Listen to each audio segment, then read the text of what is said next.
Imagine building a Ferrari, right? But for the exact same price as a bicycle. Which sounds completely impossible. It sounds like a scam. But honestly, that was the immediate thought I had when I was looking at the numbers behind today's deep dive. Because, usually when we talk about the absolute frontier of artificial intelligence, we are talking about just mind-boggling sums of money. Oh yeah, massive capital. Right. We're talking about OpenAI spending upwards of what, like $100 million just in raw compute to train GPT-4. At least 100 million, yeah.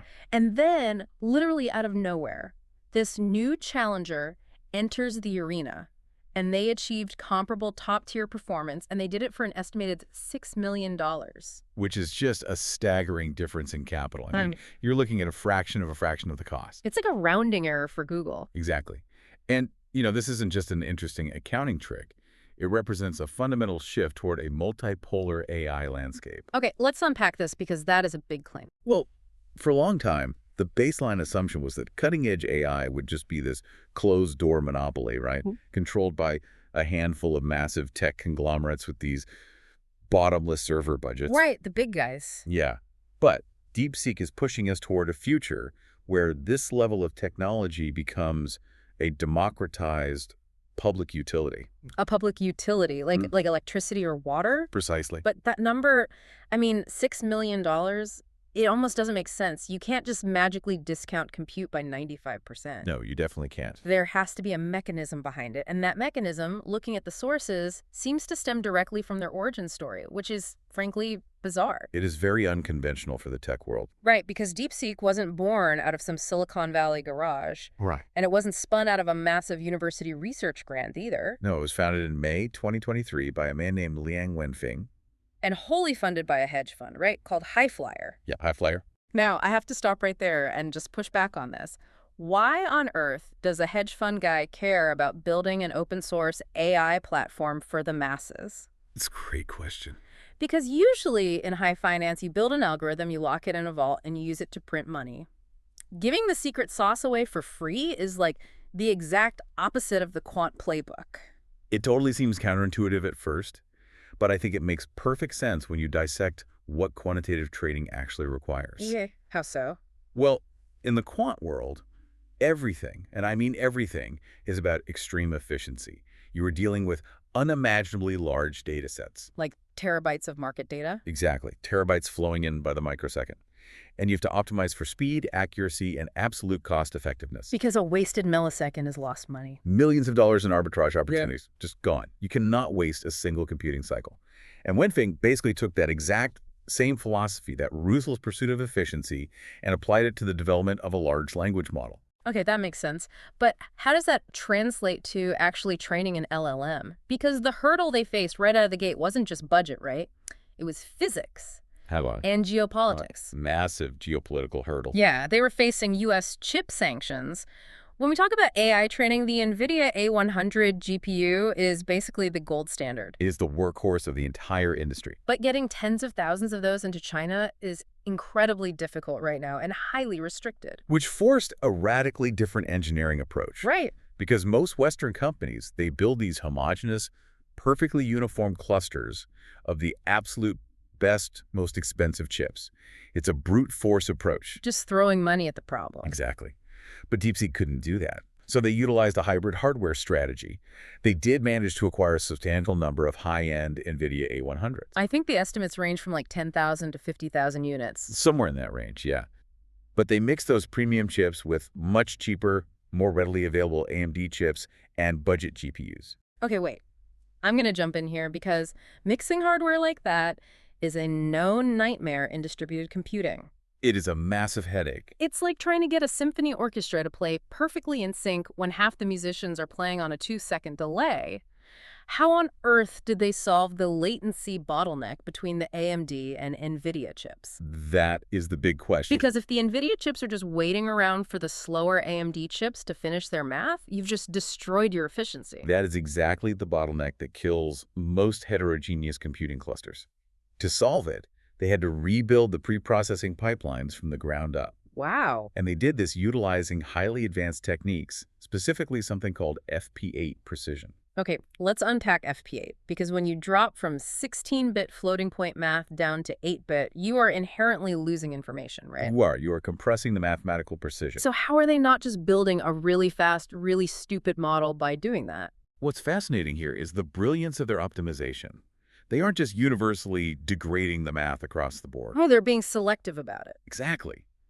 Hmm. FP8, or 8-bit floating point format, allows them to have the memory bandwidth required to move data between these mismatched chips. Okay. They essentially identified which specific parts of the neural network actually require high-precision math and which parts can get away with lower precision without degrading the final output. So by dynamically adjusting the precision, they keep the interconnects from jamming up. You got it. The AMD chips handle the lower precision grunt work, and the Nvidia chips handle the high-precision heavy lifting. So they essentially built a custom transmission that lets a Ferrari engine block run perfectly in sync with a Toyota drivetrain. That is a perfect analogy. That explains the hardware hack. But the real magic, the thing that allowed them to match GPT-4 on a $6 million budget, is the software architecture. The architecture is revolutionary. Let's talk about sparse modeling and the mixture of experts, or MOE architecture, because this concept is just fascinating. It really is the key to their cost efficiency. Hmm. Think of a traditional, dense, large language model, like a massive, sprawling hospital. Okay, I'm with you. In a dense model, every time a patient walks in with a stubbed toe, the hospital administration wakes up the entire staff. Oh, wow.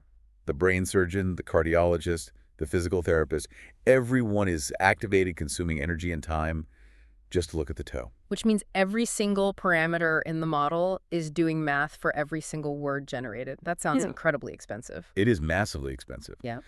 But a mixture of experts model works differently. It relies on a complex router network. Okay. When you give DeepSeek a token to process, the router evaluates that token and only activates the specific parameters, the specific experts that are strictly necessary for that exact task. So if you ask it a complex calculus problem, the router only wakes up the math department. Exactly. The poetry department, the translation department, the creative writing department, they all just stay asleep.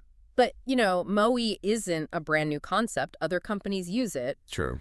The problem with MOE has always been the router itself, right? If the router network makes a mistake and sends a calculus problem to the poetry department, the output is complete garbage. Totally useless. Or, worse, if a certain type of prompt sends all the tokens to just one expert, you get a massive bottleneck and the rest of the model sits idle.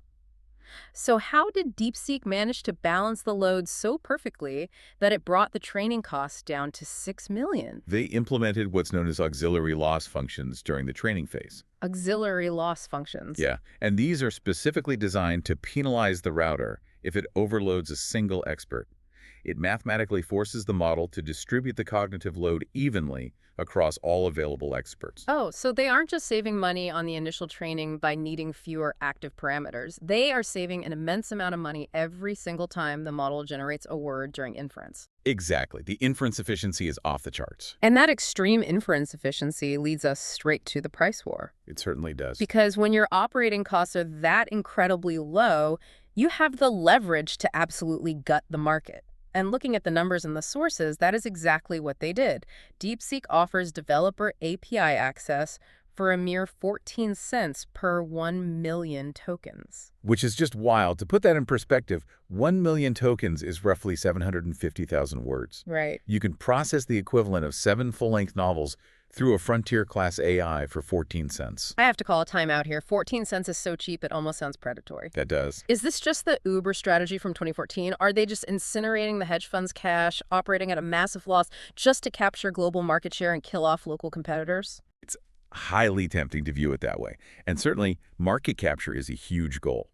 But if you look at the underlying math of their MOE architecture and that FP8 optimization we just discussed, their actual cost of inference, the electricity and compute required to generate those tokens, is genuinely fractions of a cent. So they are actually turning a profit at 14 cents. They are. And this forced massive Chinese tech giants, companies like Alibaba and Tencent, to immediately slash their own cloud AI prices just to stay competitive. Wow. It even caused Nvidia's stock to briefly drop. Wait, really? Nvidia's stock dropped because of this? Yeah, institutional investors panicked for a second that maybe the world wouldn't need to buy quite as many expensive hardware clusters if models could be optimized this heavily. It's a total paradigm shift for the economics of artificial intelligence. Completely. But, all of this efficiency, all of this cheap API access, it begs the obvious question, how good is it actually? Because cheap is great, but if the output is flawed or hallucinates constantly, it's useless. How does it stack up against the household name? Let's compare the paradigms of DeepSeek and ChatGPT. Well, they don't just mimic each other. They actually specialize in distinct domains based on how they were fine-tuned. Okay, break that down for me. ChatGPT, particularly the GPT-4 lineage, relies heavily on reinforcement learning from human feedback, or RLHF. Right, where humans basically rate the answers. Exactly. And that was heavily weighted toward conversational nuance. So ChatGPT holds the crown for creative specialization. Got it. If you want to write a compelling fictional story, if you need marketing copy with a very specific, empathetic human tone, or if you want the AI to tell you a joke with perfect comedic timing, ChatGPT's probability distributions are uniquely tuned for that. It's like the liberal arts major of the AI world. It understands the unspoken nuances of human communication. That's a great way to put it. But DeepSeek, reading the sources, it is rigorously categorized as a coding and math beast. Precisely. DeepSeek's training pipeline prioritized high-quality technical data. We're talking GitHub repositories, complex mathematical proofs, academic papers. So it's the engineering student. Exactly. If you are a developer looking to generate complex Python scripts, debug a Java application, or if you are a student solving intricate multi-step algebraic equations, DeepSeek is incredibly robust. It is built for raw logic. But the difference isn't just in their capabilities, right? It's in how they exist as products. Yes. Because ChatGPT is proprietary. It is a closed-source subscription model. You pay your $20 a month, you send your prompt into a black box sitting on a server farm somewhere, and you get an answer back. And you have no idea what the weights and biases of the model look like inside that black box. Right, and you certainly can't modify the underlying code. But DeepSeek is driven by an open-source ethos. Which is a radical departure for a model performing at this tier. By making the underlying model weights public, they're inviting developers worldwide to look under the hood. Anyone can audit it. Anyone. You can modify the architecture for your own specific industry needs and build entirely new applications on top of it without asking for permission from a tech giant. And that leads to maybe the most critical differentiator of all, data sovereignty. Oh, this is massive. Because if I am a law firm handling a massive corporate merger or a hospital dealing with patient records, I am not sending that data to a cloud server. I don't care what the privacy policy says. No, the liability is too huge. The moment my data leaves my network and travels to a third-party server, it's out of my control. Cloud-based AI is just a complete non-starter for heavily regulated industries. Security and compliance are absolutely the largest hurdles for enterprise AI adoption today. But because DeepSeek is open source, it offers a complete bypass of the cloud infrastructure. Okay, let's unpack that. Users can download the model weights and run it locally on their own hardware. The ecosystem heavily utilizes tools like Llama, which allow you to host the model directly on your local machine. Okay, let's get into the mechanics of a llama, because this is where a lot of people get confused.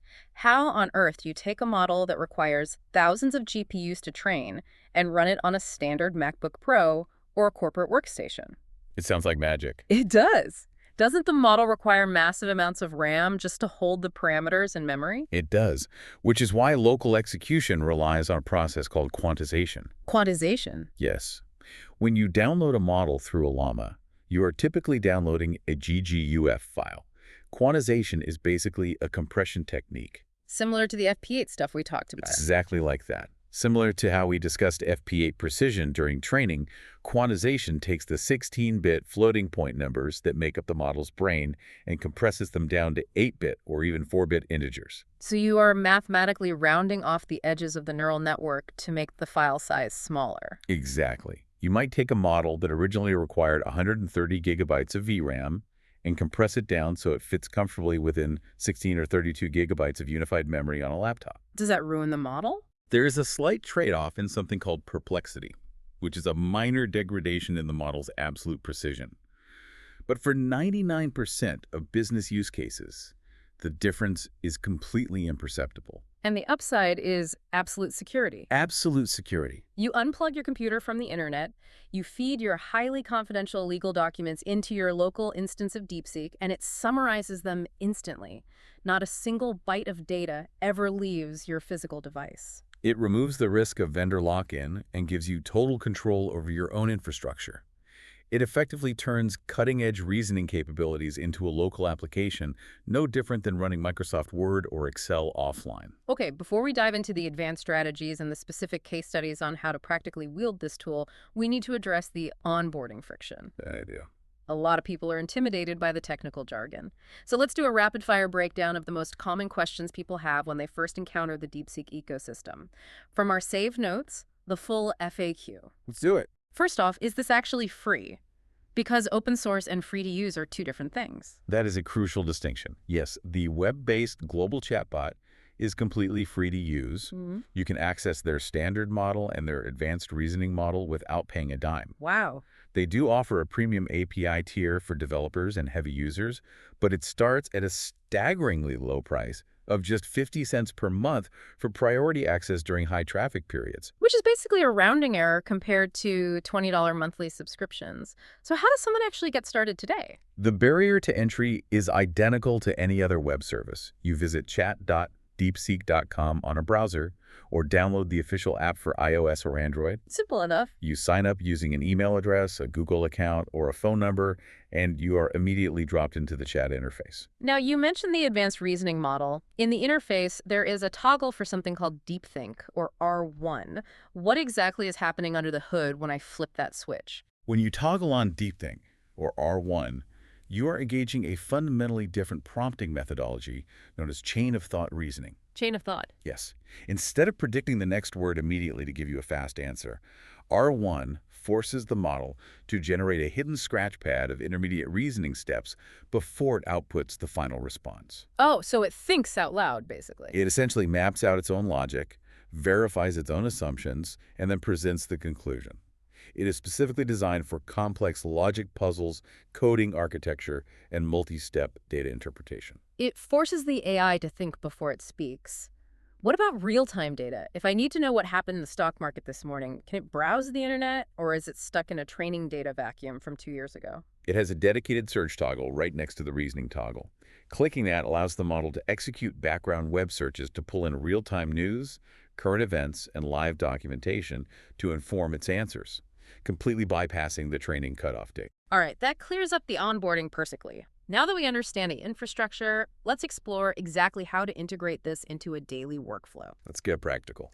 Because having access to a math and coding beast is one thing. Knowing how to prompt it is another. Let's look at the first detailed case study, the coder's assistant.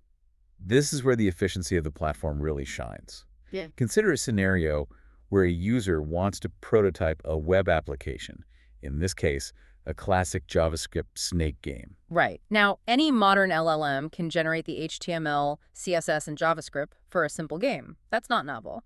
But what stood out to me here was the execution environment. Exactly. With standard tools, the model generates a wall of code. You then have to copy that code, open a separate integrated development environment, an IDE, on your machine. Which is annoying. Then you save the files and spin up a local server just to test it. DeepSeek eliminates that friction entirely by integrating a built-in HTML editor and compiler directly into the chat interface. You literally just click a button that says Run HTML right inside the chat window. It's seamless. The game instantly renders in a sandbox environment, and you can play it immediately. But the really impressive part to me is the iterative debugging process. Because software development is never a one-shot process. In this scenario, from our sources, the user plays the generated game, but the snake is moving far too quickly. It's unplayable. And if you're a novice coder, finding the specific variable that controls the speed of the game loop within hundreds of lines of JavaScript is intimidating. But because DeepSeek maintains the entire code base within its immediate context window, the user doesn't need to touch the code.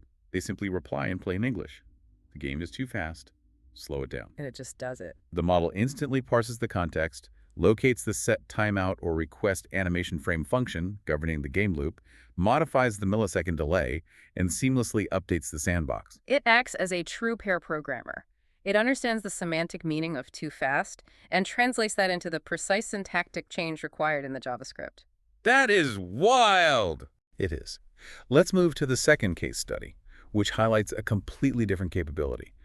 The researcher's workflow, specifically regarding data extraction and optical character recognition, or OCR. Oh man, this solves one of the most frustrating bottlenecks in literally any office job, dealing with uneditable data. Everyone hates it. We have all experienced the pain of finding the perfect data set, but it's locked inside a static infographic, a JPEG image, or a scanned PDF. Usually, converting that visual data into structured, actionable text requires manual transcription, which is prone to human error and incredibly time-consuming. The scenario here involves an image detailing the pros and cons of bananas. A simple example, but effective. Visually, it shows pros like potassium and quick energy and cons like high sugar and bruising easily. If I want that in a spreadsheet, I normally have to retype it. But with DeepSeek, you simply drag and drop the image file directly into the chat. And this is where the multimodal architecture comes into play. You command the model, create a table from the image text. The system uses its vision language capabilities to tokenize the pixels. It doesn't just read the text, it understands the spatial relationship between the columns and rows in the image. And it instantly generates a perfectly formatted markdown table in the chat that you can copy straight into Excel. It eliminates manual data entry entirely. Completely eliminates it. Let's go deeper into the specific prompting strategies that make these workflows hum, because the way you structure your request fundamentally alters the probability distributions the model relies on to generate an answer. Let's talk about the explain to a kid trick, because this is my absolute favorite way to untangle complex jargon. It is a highly effective heuristic. When you ask an LLM to explain a concept like quantum entanglement normally, it pulls from academic papers and Wikipedia articles. Right, which is just as confusing. The output is mathematically dense, filled with wave functions and subatomic terminology, which is often impenetrable for a layperson. But when you append the phrase, explain this to a child, you force the model to shift its vocabulary cluster. You do. And the model generated this brilliant analogy from the notes. Imagine you have two magic coins. If you flip one coin and it lands on heads, the other coin will instantly know and land on tails no matter how far apart they are, even if one is on Earth and the other is on the moon. By constraining the vocabulary, you force the AI to rely on visual, intuitive metaphors rather than raw, technical jargon. It bridges the gap in understanding beautifully. Another incredibly practical application is emotional regulation in professional correspondence. Yes. Drafting a resignation letter after 10 years at a company is fraught with anxiety. You want to sound professional, but you're probably dealing with a lot of complicated emotions. Which often results in drafts that are either overly defensive or excessively emotional. By providing DeepSeek with the core facts, like, I am resigning after 10 years to follow my passion, the model acts as an objective, emotionally detached mediator. It takes the heat out of it. It drafts a perfectly toned, respectful letter. You can then tweak that first draft, completely bypassing the paralysis of staring at a blank page. It's also incredibly ruthless at editing verbosity. Very true. We've all written an email when we're exhausted that just rambles on. The example here is a user who wrote a huge paragraph about taking a walk because the winter is cold and they want sunshine. It's a massive, convoluted run-on sentence. I've written those emails. Right. You feed it to the model and ask it to streamline it, and it instantly distills it down to, this is when I take a walk to enjoy the rare sunshine and warmth, especially in winter when it's usually cold and dark. It preserves the intent but makes it punchy. It functions as an on-demand copy editor, which dramatically increases the clarity of your outbound communication. Okay, here's where it gets really interesting. Let's hear it. Because no technology is infallible, and the hype cycle often obscures the flaws. So we are going to move into a bonus segment. What most people get wrong. This is crucial. This is the ultimate read the manual section so you can avoid the traps that trip everyone else up. Let's start with the most severe, privacy and security traps. We touched on this with Olama, but it bears repeating because it is the single most common and potentially damaging mistake users make. The trap is treating a cloud-based chatbot interface like a secure corporate vault. Right. Just because it feels like a private one-on-one conversation with a helpful assistant doesn't mean that data isn't being serialized, encrypted, and beamed to an external server farm where it is processed and potentially stored. Exactly. Pasting proprietary source code, client financial data, or personal passwords into the standard web chat is a massive operational security failure. The solution is absolute. If the data is sensitive, you do not use the cloud interface. You take the time to set up local hosting. Yes. And the second major security trap involves the ecosystem surrounding the app itself. Right. Because DeepSeek exploded in popularity practically overnight, it created a massive vacuum that bad actors immediately exploited. App Store scams. Yep. You search DeepSeek on your phone, and you see 5 different apps with similar logos. Exactly. Users download the first app they see, assuming it's official. But they are often downloading malicious software designed to harvest keystrokes, inject ads, or compromise the device. The rule here is simple vigilance. Only download the app from the verified Apple App Store or Google Play Store. And to be absolutely foolproof, go to chat.deepseek.com on your browser and scan the official QR code. Do not trust third-party APK hosting sites. Good advice. Let's pivot to prompting and operational fails. These are the ways people use the tool inefficiently and then complain that it doesn't work. Mistake number 1, lazy prompting. The classic example is typing, "I'm bored, suggest activities." An LLM is a reflection of your prompt. If you provide a vague, context-free input, you will receive a generic, unhelpful output. It will tell you to read a book or go for a walk. It's just guessing at that point. The AI cannot read your mind. The solution is hyper-specificity. You need to define your location, your budget, your interests. But the real pro tip here is to invert the workflow. Make the AI interview you. I love this strategy. Instead of trying to think of all the context yourself, you prompt it. "I am bored.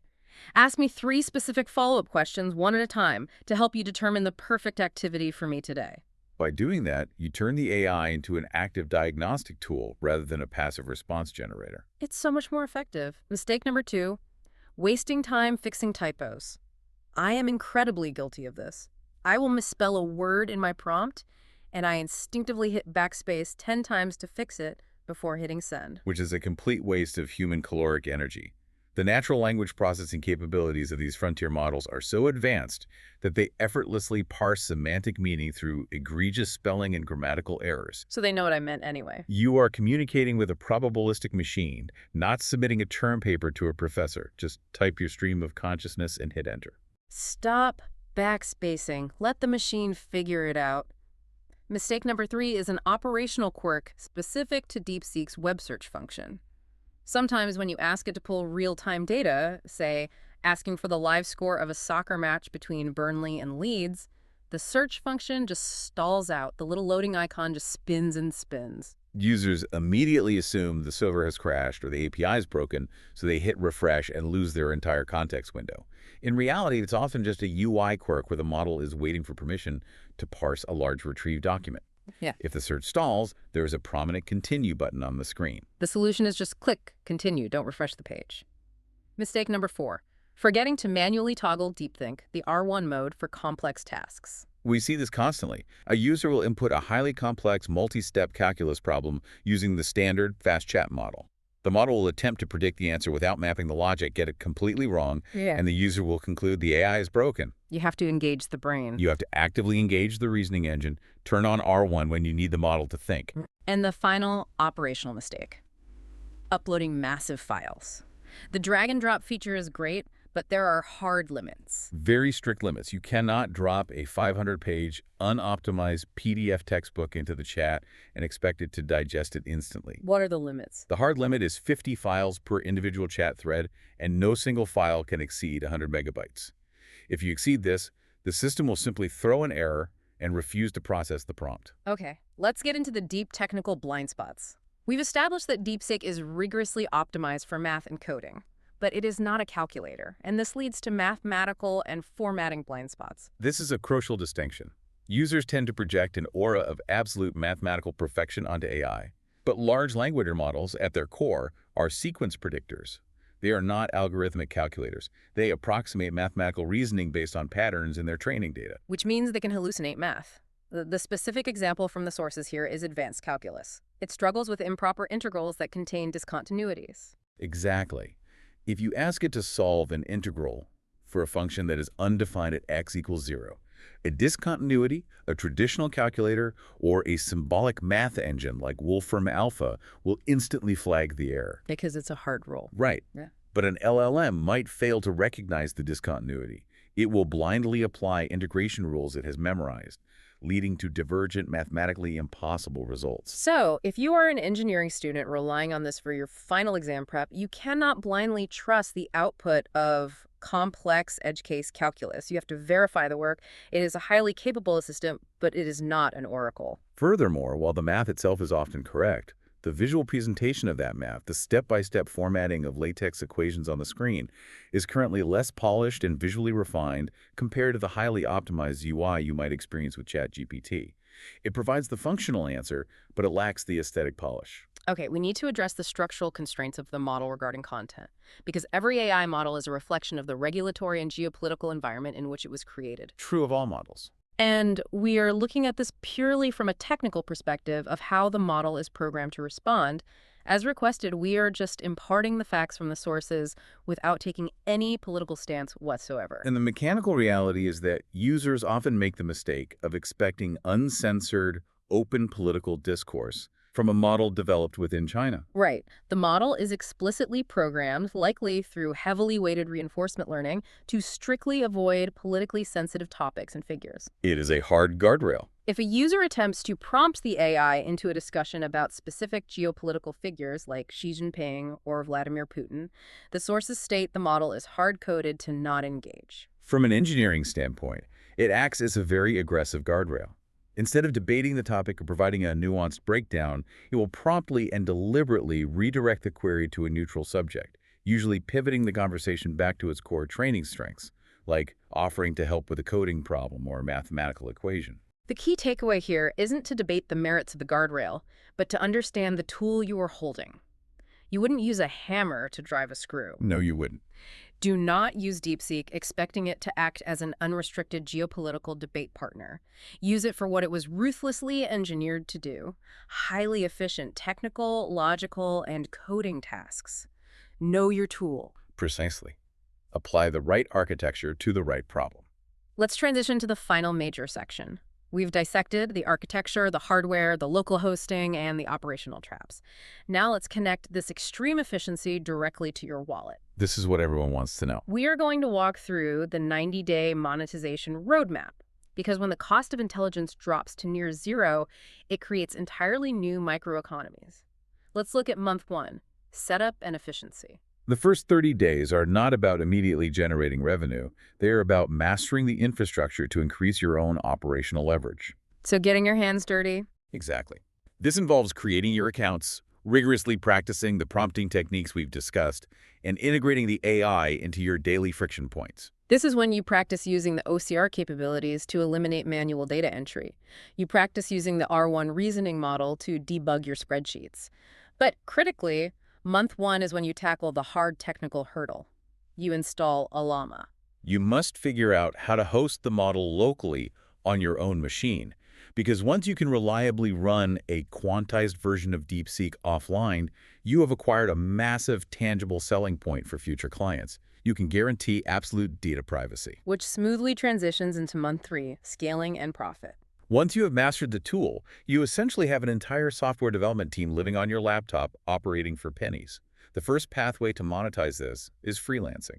Platforms like Upwork or Fiverr are flooded with small businesses looking for custom automation scripts, data scraping tools in Python, or simple web applications. Traditionally, this required hiring an expensive junior developer. But with DeepSeek acting as your pair programmer, you can generate, debug, and deploy these scripts in a fraction of the time.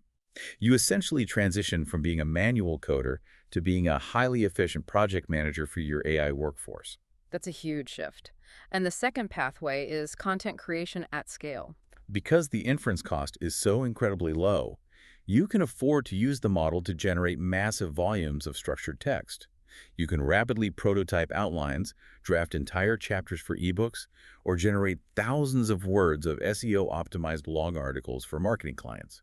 You are leveraging its speed to increase your content output exponentially without burning through a monthly API budget. But the third pathway is the one that really demonstrates the power of open source AI. SaaS and automation for local businesses. Building software as a service. This is where the democratization of the technology becomes incredibly lucrative.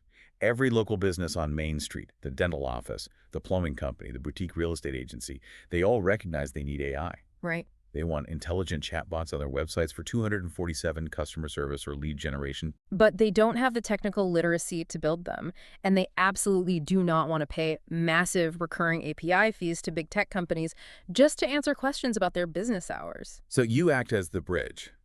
Because DeepSeek's API costs 14 cents for a million Yeah. tokens, or because you can deploy an open source instance yourself, you can build them a custom, highly intelligent chatbot with almost zero overhead. Oh, wow. You charge the business a standard setup fee and a monthly retainer for maintenance, and your actual hard compute cost to run the AI backend is practically nothing. You are taking cutting-edge, frontier-level AI, wrapping it in a simple user interface, and selling it to Main Street businesses. So what does this all mean? When we step back and look at everything we've covered today, what does this mean for the everyday person listening right now? If we connect this to the bigger picture, it means the barrier to entry for building a technology-based business has plummeted to near zero. It really has. 5 years ago, to build an AI-powered software company, you needed millions of dollars in venture capital, a massive server farm, and a team of specialized PhDs. Today, you need a decent laptop, an internet connection, and the willingness to learn how to prompt and deploy an open-source model. The democratization of this underlying technology is completely leveling the global playing field. It is an incredibly exciting time to be paying attention. We have covered a massive amount of ground in this deep dive, from Liang Wenfeng's quant trading origins and the hardware hacks required to bypass chip sanctions, to the intricacies of MOE routing and FP8 precision. We really went deep. We've explored the massive privacy wins of local hosting via Llama, the multimodal coding and OCR capabilities, and a concrete path to monetization. We've examined how a relentless, almost ruthless focus on mechanical efficiency can successfully challenge the biggest, most well-funded monopolies in the world. But before we wrap up, I want to leave you with a thought to mull over. For the past decade, the implicit assumption in the tech world was that the future of artificial intelligence would be a monopoly, or at best, a tightly controlled oligopoly, held by a few Silicon Valley billionaires. It was assumed that the power to generate human-like reasoning would be a proprietary, closed-source commodity, rented back to the public at a massive premium. A completely walled garden where they control the toll booth. Exactly. But with models like DeepSeek proving that frontier-class AI can be built efficiently, made open source, and run locally on relatively cheap, consumer-grade hardware, what happens to the pace of global innovation when AI is no longer a proprietary commodity, but a decentralized public utility? That's the real question. What happens when a student in Nairobi, a medical researcher in Mumbai, and a small business owner in Bogota all have free, unrestricted, offline access to the exact same reasoning power as a Fortune 500 CEO? That is the genuinely multipolar future we are rapidly accelerating toward. That is a massive paradigm shift to end on. If you found this extended deep dive valuable, if it gave you that critical shortcut to actually understanding the mechanics behind the headlines, make sure to subscribe to Cortex Lab right now so you never miss a deep dive. And don't forget to check out the affiliate link in the show notes to get started with your own AI tools today. Because remember, we are no longer in an era where you have to settle for buying a bicycle. The blueprint for the Ferrari is out there and it's free. Thanks for listening.